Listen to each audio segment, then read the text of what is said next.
Severe thunderstorm warning information. The National Weather Service in Hastings has issued a severe thunderstorm warning for Northwestern Buffalo County, Northeastern Dawson County, until 8:45 p.m. At 8:07 p.m., severe thunderstorms were located along a line extending from 8 miles north of Eddyville to 8 miles southwest of Oconto, moving southeast at 20 miles per hour. Expected hazards include 60 miles per hour wind gusts and quarter-size hail. This is a radar-indicated threat.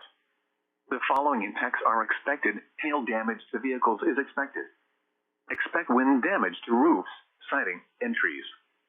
Severe thunderstorms will be near Eddyville around 8:20 p.m. For your protection, move to an interior room on the lowest floor of a building. Repeating, a severe thunderstorm warning has been issued until 8:45 p.m. for the following counties in Nebraska, Buffalo, and Dawson.